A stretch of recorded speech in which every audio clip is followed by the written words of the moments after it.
Have you ever tried so hard to prove you were, like, naturally gifted at something that you just ended up completely humiliating yourself in front of total strangers? Oh my God, please do not remind me. Because we spent 45 agonizing minutes fighting a neon green fishing line this weekend. Like, trying so hard to look like outdoorsy girls. Which is literally a joke. We are not outdoorsy. Right. And it gave me this ridiculous amount of empathy for a certain housewife tonight who is trying to force a peach rum empire into existence using plaster and sheer delusion. Pure, unfiltered delusion, babe. But we will definitely get to that mess in a minute. Babes, welcome back. We love you. We see you. And honestly, Sunday evenings are just Mother Nature's way of reminding us that responsibilities are about to make a very unwanted comeback. A completely rude, uncalled for comeback. Welcome back to the Snark Squad, everyone. Grab whatever you are drinking, because I have officially poured us both glasses of the most aggressive Georgia peach sangria I could possibly mix. Oh, it is strong tonight. We are going to need the liquid courage to mentally process the unadulterated Southern fried chaos that Atlanta just delivered to our screens.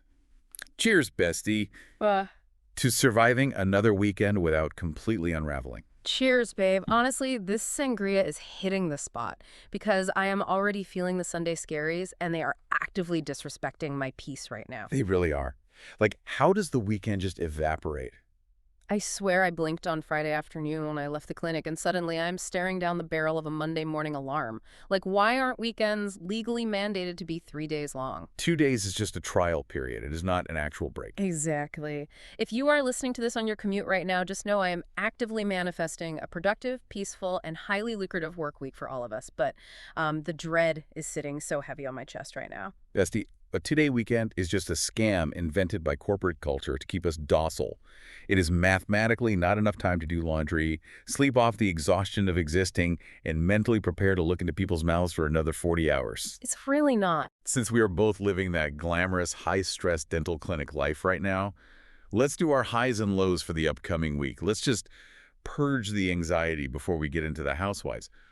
What is your high, babe? What is keeping you going? Okay, my high is that I am finally getting to do a massive, complex cosmetic bonding case this Thursday. Oh, you love those. You know how much I love the aesthetic side of this job. Yeah. It is literally sculpting. Like, it is art. We have this patient who has been incredibly self-conscious about their smile for years. Oh. Yeah, they do that thing where they cover their mouth when they laugh, they hide their teeth in family photo, like the whole 9 yards. And this week, I get to use all that gorgeous composite resin to completely rebuild their confidence. My absolute work goal for the week is just to make someone genuinely want to smile again. That's actually really sweet. The psychology of a smile is so powerful, you know? When you fix someone's teeth, you often fix how they interact with the entire world. It makes all the clinical stress totally worth it. What about you, bitch? What is your high? Okay, well, Mother Teresa of the Molars, I love that emotional journey for you. My high is significantly less touching and way more administrative. Shocker. I am looking forward to finally locking in our clinic's new scheduling matrix. My work goal is painfully simple: 0 double bookings. Good luck with that. I know, but less overlap means less of me running between operatories like a contestant on a medical game show while holding a curing light.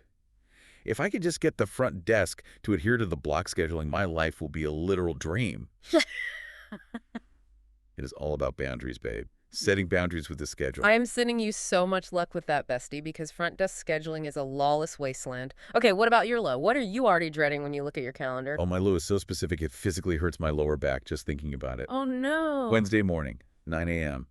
I have a root canal scheduled for this one patient who is the absolute bane of my existence. Wait, is it the guy who... Yes, and it is not because of the tooth.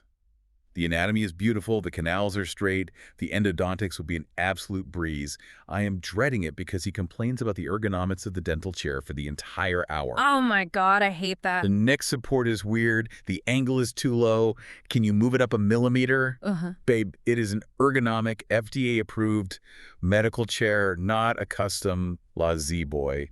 I am performing microscopic surgery inside your face. Please just lay still. I am dreading the psychological warfare of it. What is your low? Oh, babe, I would take your chair complainer over my Tuesday afternoon any day of the week. I am dreading the Tuesday pediatric rush. Oh, gross. No, thank you. It is going to be a disaster. You know that specific hour when school gets out and suddenly the waiting room looks like a birthday party that has completely lost adult I supervision? have literal nightmare. It's just screaming, crying, bargaining with Paw Patrol stickers, and me trying to apply fluoride varnish to a moving target while dodging tiny flying fists.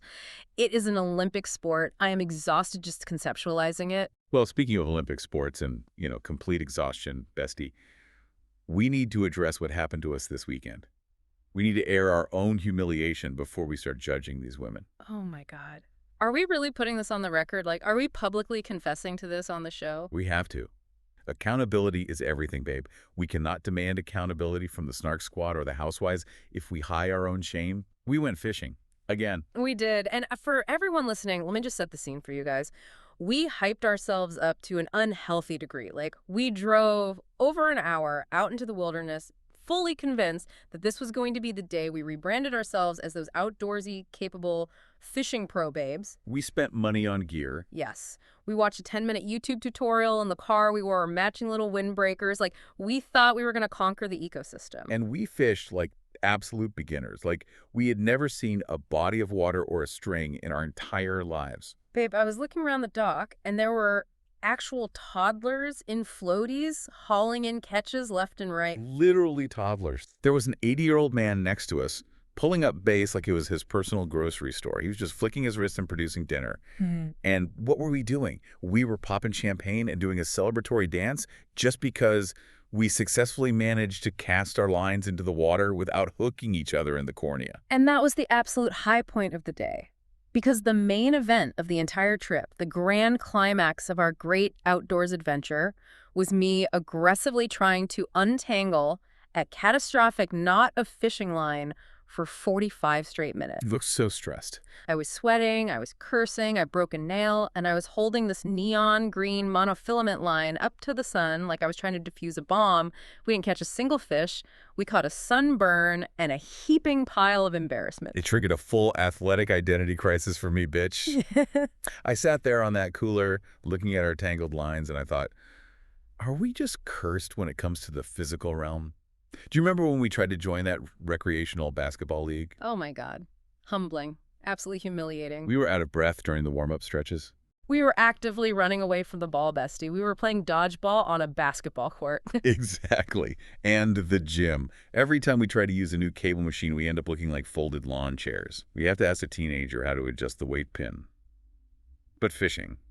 Standing completely still next to a stagnant pond, somehow that was the most humiliating of all.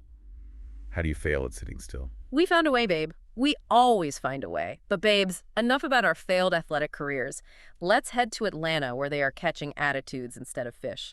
Because this week's mess requires our full, undivided attention. Amen to that. Because tonight, phew.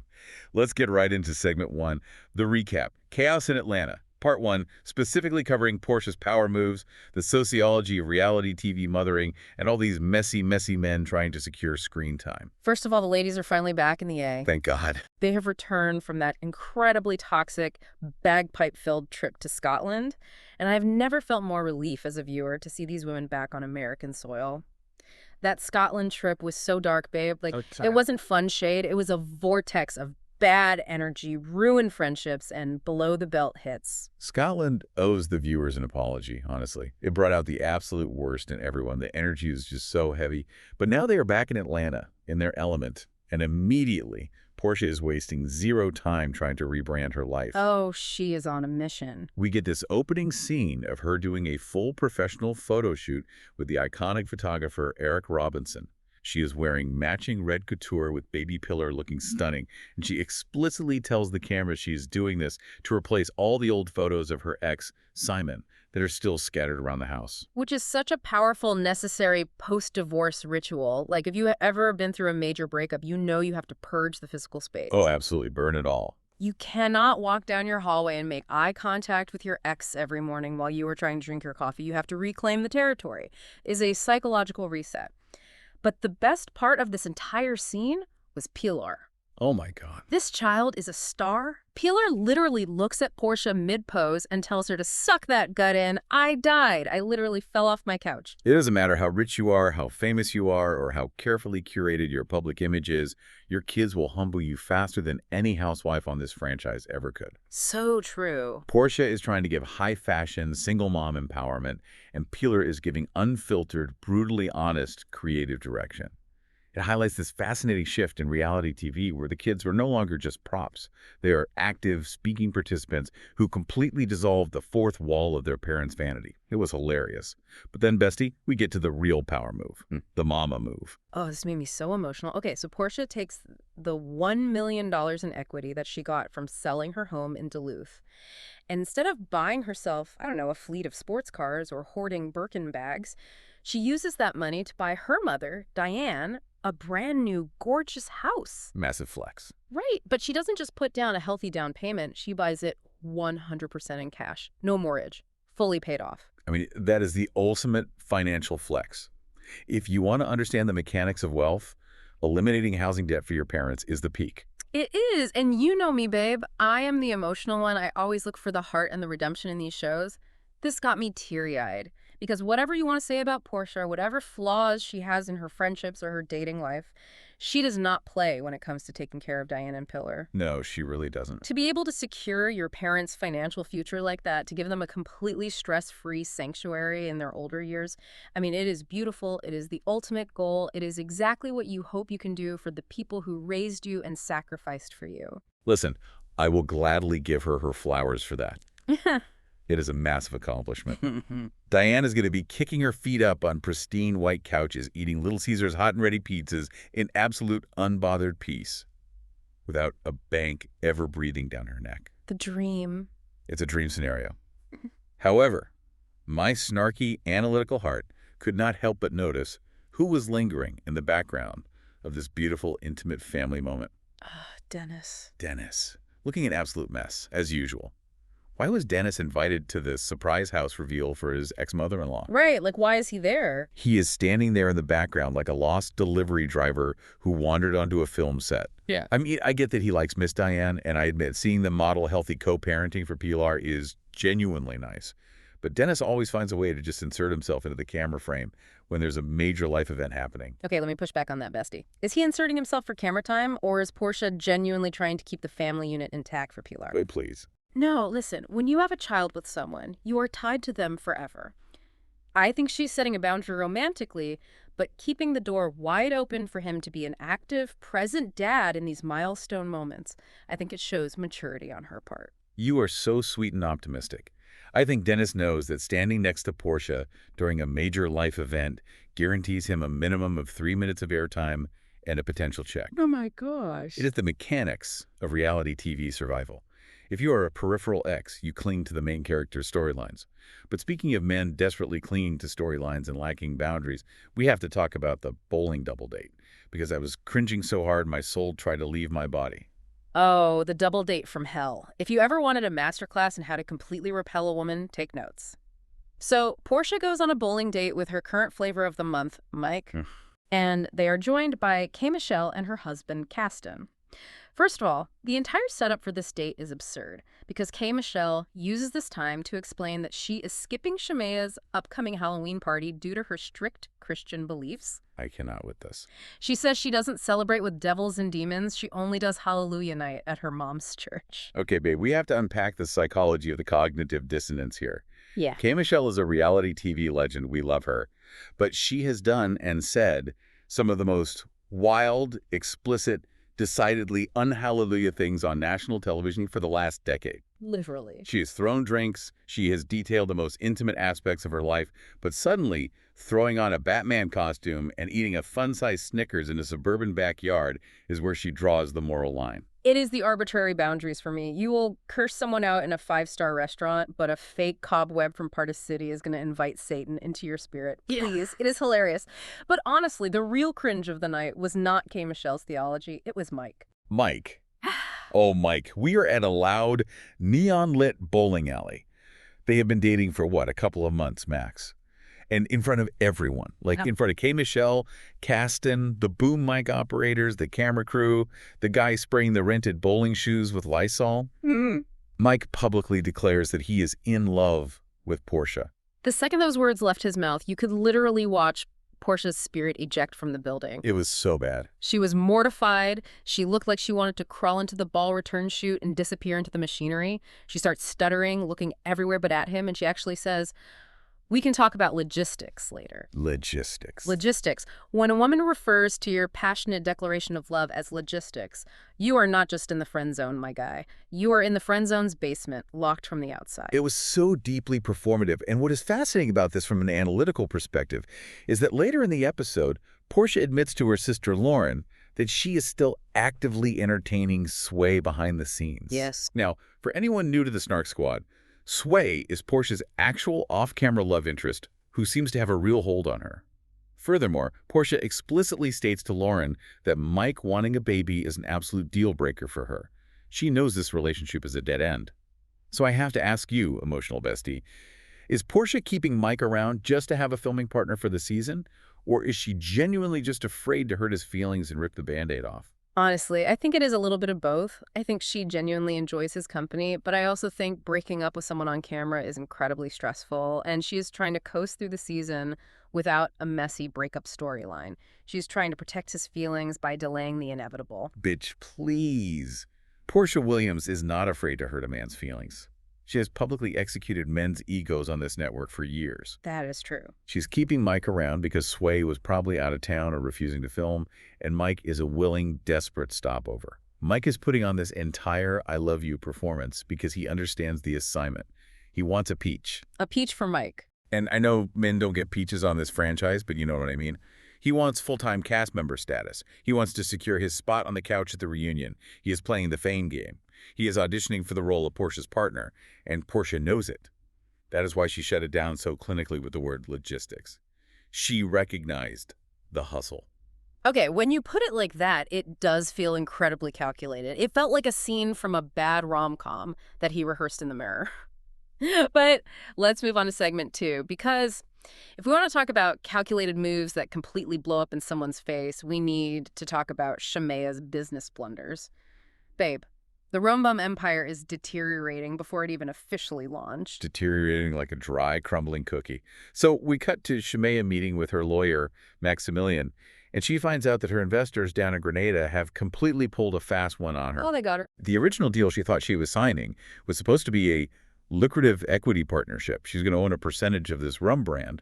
But now, the investors have slapped her with a revised contract that reduces her to a glorified bulk buyer. It is just a wholesale purchasing contract. She has zero equity, zero creative control over the brand, zero ownership, just the privilege of buying their rum at a slight discount to resell it. And the financial ruin of it all. She admits to Maximilian right there in the office that she has already invested 6 figures into this venture. That is insane to me. 6 figures, over $100,000 minimum, poured into a peach-flavored rum concept in a country, Grenada, that doesn't even mass-produce peaches. The agricultural logistics never made sense from day one. Never. I am absolutely dragging this business model. Who advised her on this? She poured 6 figures into a product without a signed equity contract. She's operating on a handshake and a drink. And some plaster. Right. And the sheer delusion of her primary complaint. She sits there in the lawyer's office, facing the loss of hundreds of thousands of dollars, and says she is mostly annoyed because she already had all the housewives do bum molds. Yeah. Plaster casts of their behinds to use as custom bottle designs. Which is wild. You're making plaster casts of your coworkers' behinds before you have the legal right to sell the liquid going inside the bottle. Bestie, for those who don't remember, Todd Tucker, Condi's husband, has a rich history of launching overly ambitious, occasionally chaotic business ventures on this show. But Todd Tucker's schemes walked so Rum Bum could run into a brick wall. This is the worst business plan in Atlanta history. Okay, but hold on. Let me push back on this because I think you were being a little too analytical about the reality TV business incubator. Yeah. Think about Bethany Frankel and Skinny Girl. Oh, here we go. No, seriously. That started with her literally pouring clear liquor out of a plastic jug into a branded bottle in a grocery store aisle. Reality TV businesses are built entirely on the fake it till you make it aesthetic. Yeah. You have to create the visual, in this case the plaster behinds, to manifest the brand, secure the storyline, and then the legal stuff follows. Shamea was just trying to build the hype. I hear you. But Bethany actually owned the intellectual property and the recipe. Shamea is signing a wholesale contract. She is basically a glorified Costco buyer putting a custom label on someone else's generic rum.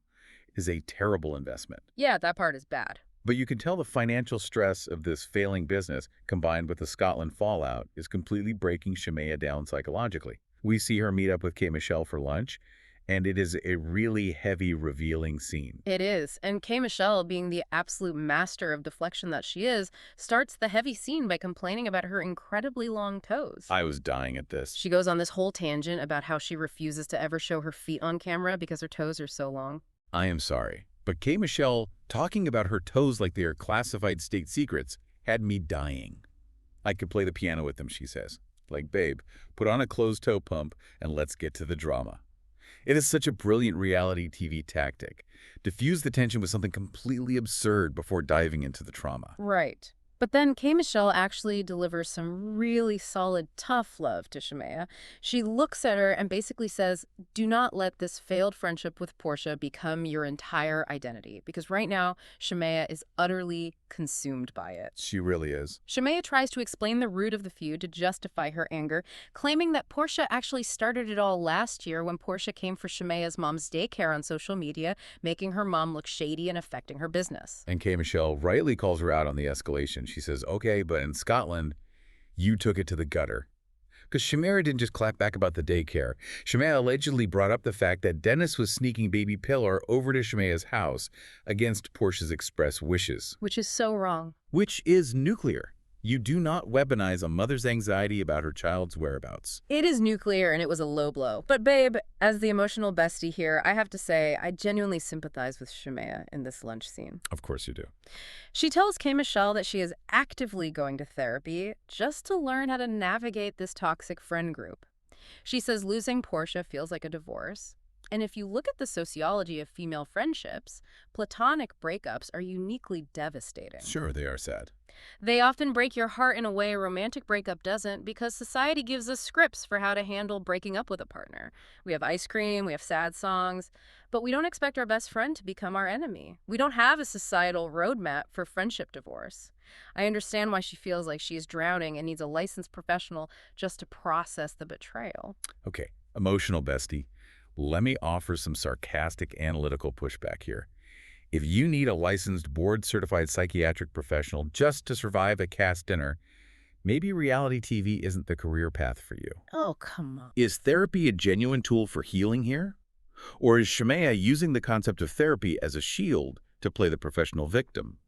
Because from where I am sitting, she throws the bomb, hides her hands, and then cries to a therapist that there is shrapnel everywhere. You cannot play the victim of a war when you are the one pulling the pin on the grenade. That is a harsh read, but, I mean, you are not entirely wrong about her actions not matching her victim narrative. Which brings us to the most outrageous text exchange of the season, which proves your point. Pure delusion. She is operating in an alternate reality. Pure delusion. After all the brutal, mother-dragging nuclear warfare they engaged in during the Scotland trip, Shamea decides to send Porsha a copy-and-paste group text. A mass text. I could not believe it. Inviting Porsha to the rum bum Halloween party to get her behind cast and plaster for a wholesale rum bottle. The sheer audacity of the copy and paste. You insulted this woman's mother. You insulted her co-parenting. You aired out her child's whereabouts on international television. And you think a mass text starting with, "Hey, ladies," is going to bridge that gap. It is insulting to Porsha's intelligence. And Porsha's clapback was textbook Porsha. It was swift, it was icy, and it was devastatingly effective. She replies, "Girl, I'm not coming to your damn party. You are sick as spoff. Please move along, enjoy." Move along, enjoy, put it on a billboard, hang it in the Louvre. I completely side with Porsha on this. Shamea is sick for sending that. You don't get to wage psychological warfare and then expect the casualty to show up in a costume to support your failing business venture. It is unhinged. Completely unhinged. But speaking of costumes and people trying to mask their true intentions, we have to transition to segment 3, Chaos in Atlanta, part 3, the Halloween Hot Pocket Party. Babes, this party was a visual and conversational nightmare. Let's start with the costumes, because the Snark Squad needs a full breakdown. Okay, let's go down the line. First, Shamea is dressed as a Na'vi from Avatar. She's painted entirely blue, it looks cheap, it looks frantic, and frankly, I don't trust anyone who is that committed to the Avatar cinematic universe in 2026. Same, babe. It was a lot.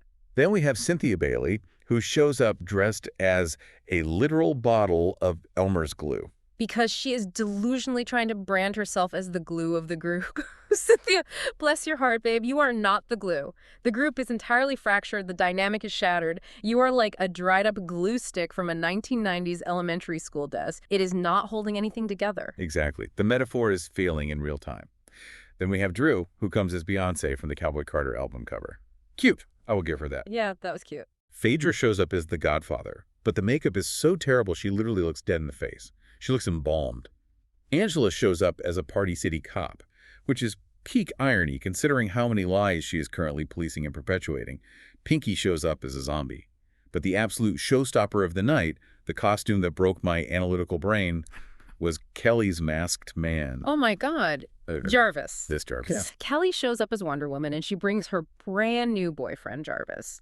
But Jarvis is not dressed as Superman. Jarvis is wearing a full, opaque, Daft Punk-style motorcycle helmet mask indoors at a backyard party in Atlanta. It was so stupid. And Kelly looks at the cameras, dead serious, and claims she is hiding his face from her ex-husband and the single women in the group to protect him. I tried to reverse engineer the logistics of this for 20 minutes. Bestie, you are on a reality television show.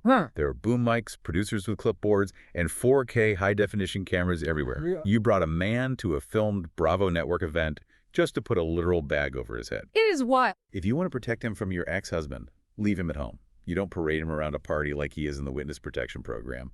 It is the most desperate, ridiculous attempt to manufacture a mystery storyline I have ever seen. Who is the man in the helmet? Babe, no one at home cares. We're all just concerned about his oxygen intake inside that visor. Okay, I have to push back again because I see the genius in it.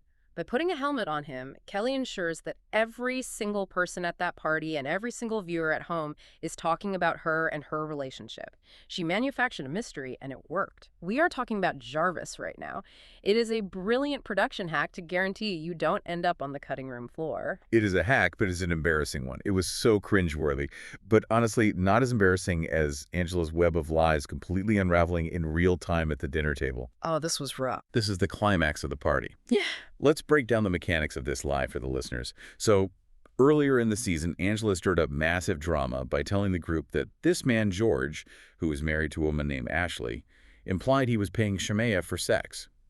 She essentially accused Shamea of being an escort for this married guy. Right. It was a vicious rumor aimed at destroying Shamea's reputation and Ashley's marriage. And of course, Shamea, being the messy host she is, invites George and Ashley to the Halloween party to confront it head-on. George shows up dressed as the Riddler, complete with a bright green beard. The green beard. Let me just pause here. The sources mention he already had the green beard for his everyday life, which is a lifestyle choice that I cannot begin to unpack. A middle-aged man walking around Atlanta running errands with a spray-painted green beard. It is a lot to process visually. So the confrontation happens at the table. Ashley and George arrive, and immediately they confront Angela about these escort rumors. And babe, the way Angela tries to squirm out of this using legal semantics should be studied in law school. Oh, she tried it. Ashley says, "You called me asking for tea on Shamea." And Angela looks her dead in the eye and says, "I never asked for tea. I just asked, do you know Shamea?" As if that isn't the exact same thing. Angela's treating the truth like a terms and conditions agreement, burying the real meaning in the fine print so she can claim she didn't technically lie. When a housewife calls you up out of the blue and asks, "Do you know so-and-so?" she is not conducting a census. She is digging in the dirt. She is looking for ammunition. Exactly. But the truth finally comes out from the green-bearded Riddler himself. George admits that a while back he was heavily intoxicated at an event and made a highly problematic, gross, misogynistic joke about Shamea being about her money, meaning you have to pay her for appearances. Which is gross on its own. Very. And Angela maliciously twisted that drunk joke into a full-blown hookup or escort rumor to destroy Shamea. It was a game of malicious telephone. George clears it up. Ashley defends her marriage and her man, and Angela looks completely caught out. The lie is exposed. But then, and this is where I screamed at my television, Drew, who is desperately trying to be Angela's lapdog this season, boldly declares to the table that Angela is vindicated. Vindicated. I was yelling at my microphone. How on earth is she vindicated? She took a dumb joke from a drunk man and weaponized it to accuse a married woman of sex work. There's no vindication here, just a liar who got caught on camera. Literally. But the lies didn't stop there, because the universe blessed us with the ultimate read-off between Kelly and Angela. This was Housewives history, babe. So Kelly and Angela are going at it across the table. Kelly looks Angela up and down, assesses the target, and says, the lie is as short as your heels. Because Angela's wearing these tragic, tiny kitten heels, and you know how much we hate a kitten heel, babe. So much. It is an indecisive shoe. Commit to a flat or commit to a pump. Do not hover a single centimeter off the ground in purgatory. A kitten heel is an insult to podiatry. And as dental professionals who appreciate proper anatomical structure and commitment, we reject it entirely. It is a weak shoe for a weak argument. But Angela tries to clap back. She says, my heels are as short as the lease on your house, mocking Kelly for renting her home and not having a husband to buy her property. But Kelly reaches into her arsenal, arms the missile, and fires the absolute kill shot. I was not ready. She looks at Angela calmly and says, well, your husband Charles doesn't even want to wake up next to you. In fact, he's literally sitting outside in the car waiting for you right now. Boom. Devastating. We cut to the exterior shot, and there is Charles. Grown man Charles sitting in the passenger seat of a parked car in the driveway, staring blankly out the window into the night like a dad waiting for his teenager to finish dance practice. I lost my mind. I transcended to another plane of existence. It was so funny. The absolute matrimonial disrespect of your husband not even wanting to step foot inside your coworker's party to support you. He would rather idle the engine and listen to AM talk radio than defend his wife's kitten heels and lies. It's hilarious. Just iconic. It speaks volumes about the state of their marriage. But wait, babe, we haven't even talked about the most absurd logistical nightmare of the night. The horse. A live horse. In this economy. Carrie, the guy who has been pursuing Drew, they call him Temper Boy, randomly shows up to this backyard Halloween party to surprise Drew. And his grand romantic gesture is a full-sized live equestrian animal. Apes, I'm still trying to reverse engineer the logistics of this.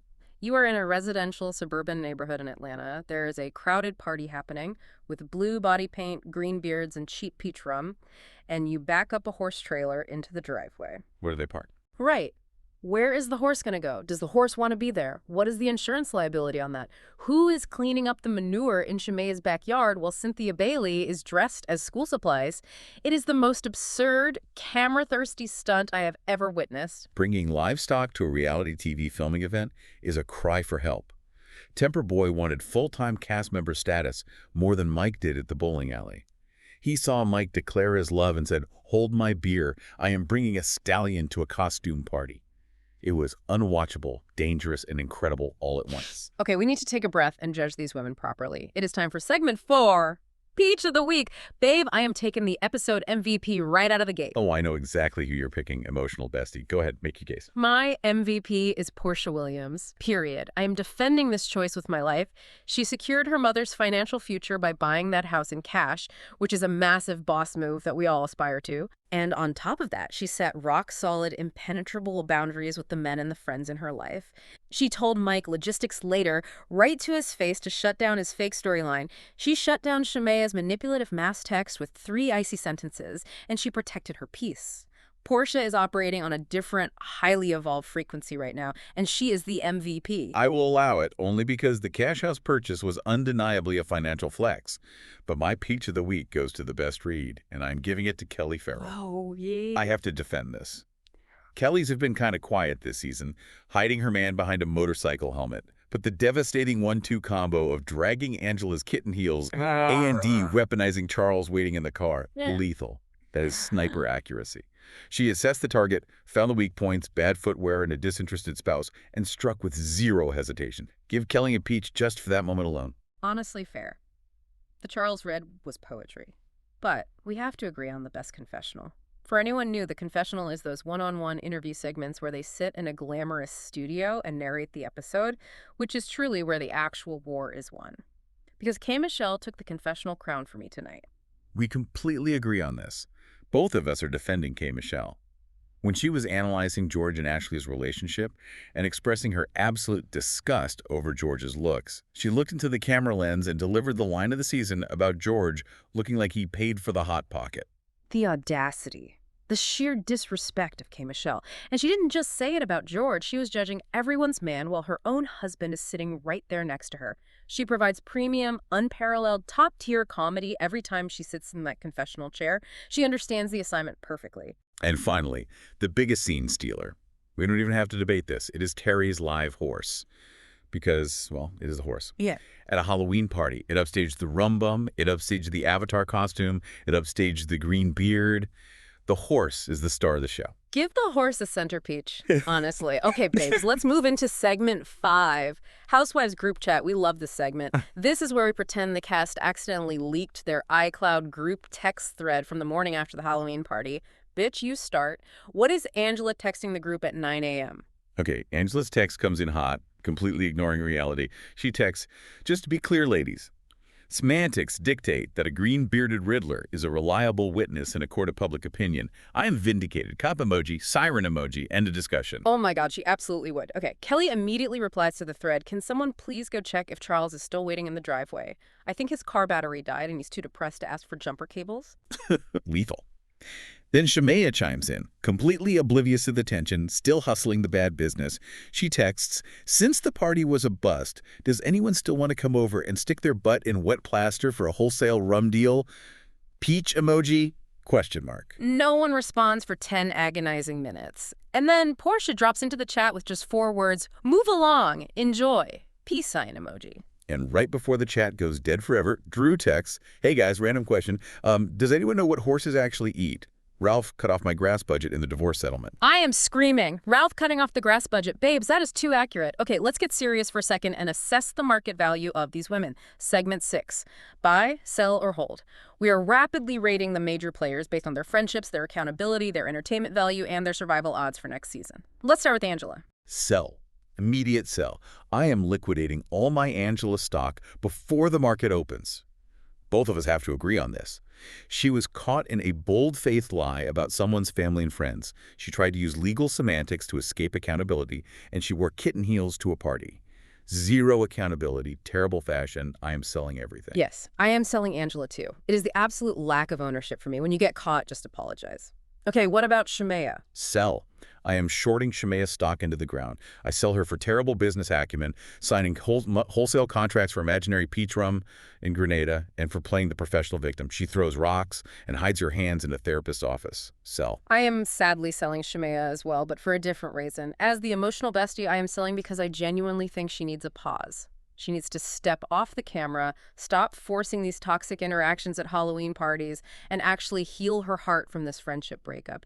The show is destroying her peace. Sell so she can recover offline. Okay, what about Drew? I am putting a hold on Drew. She is surviving the season. She is keeping her head down mostly. But this fake horse romance storyline with Temper Boy is teetering on the edge of unwatchable. If she brings another farm animal to a finale event, I am selling instantly. But for now, hold. I agree. Hold for Drew. She is just coasting. What about our MVP, Porsha? I am holding Porsha. She is giving us glimpses of greatness, but I'm holding specifically just to see how fast she officially dumps Mike on camera. I need to see the execution of the breakup before I invest. I want to hold Porsha to see her fully blossom in her single era. Once Mike is gone and Sway is officially in the picture, I think we are going to get top-tier, fun, unstoppable Porsha back. And finally, K. Michelle. Bye. I am buying all the stock in K. Michelle. Both of us are. She is the only voice of reason in this entire chaotic group. She sets firm boundaries about what she will and will not attend, and she provides premium, unparalleled, toe-related comedy. The woman is carrying the confessional humor on her back. Bye. I completely agree. Bye, K. Michelle, until the end of time. Which brings us to our final segment before we log off and prepare for our dental nightmares tomorrow. Segment 7. Next week predictions. We are barreling toward the finale. Bestie, what is your prediction for the next friendship to fall apart? Oh, it is definitely Drew and Angela. Drew is blindly defending Angela right now at that table, acting as her little lapdog, claiming she is vindicated. But once the season wraps and Drew actually watches the edited footage of Angela lying and squirming, that alliance will crumble instantly. Drew cannot afford to attach herself to a sinking ship with bad shoes. Oh, that was a really good one. Okay, my prediction is about who is going to surprise everyone. I predict Kelly is about to have a massive breakout moment. She has been quiet, she has been hiding her man in a motorcycle helmet, but her read on Angela at that table proves she has lethal potential if she's fully activated. I think Kelly is going to completely clear someone out at the finale dinner. I can absolutely see that happening. Okay, I have one outrageous prediction that somehow feels entirely possible in the cinematic universe. Are you ready? I am scared, but yes, lay it on me. I predict that Terry's horse is going to get a confessional look, a tagline in the opening credits, and a full-time peach before Shamea ever gets her rum-bum business off the ground. I am deceased, not the horse getting a peach. I may eat hay, but I never play. That would be the tagline. Babes, I cannot take any more of this. We have to wrap this up before I hyperventilate and spill the sangria all over my notes. I think the sangria has finally caught up to us. Snark Squad, we are turning it over to you. Okay. We need you to weigh in on the most burning questions from tonight's mess. Yes. If you are listening right now, jump in the comments, slide into our DMs. Tell us who actually earned your peach of the week. Was it Porsha for the cash house, Kelly for the Charles Reed, or the horse for sheer audacity? And please tell us the absolute truth. Should Danielle and Jay retire from sports forever? Because my ego is deeply bruised from that fishing trip, but my joints feel great sitting on this couch. And lastly, which housewife are you buying or selling this week? Do you agree with our stock market crash on Angela and Shamea? Let us know. Thank you so much, babes, for spending your Sunday evening unwinding with us. We know tomorrow is Monday. We know the dread is real. But at least we have each other and this glorious Bravo mess to keep us entertained and distracted from our actual responsibilities. Absolutely. Remind yourselves to breathe this week. And Snark Squad, please remember to subscribe, leave us a 5-star review, and share the show with another Bravo-loving babe to help the channel grow. We love reading your reviews, even the ones that judge our dental rants. Say it with us, babes. Stay shady, stay fabulous, and we'll see you on the Snark side.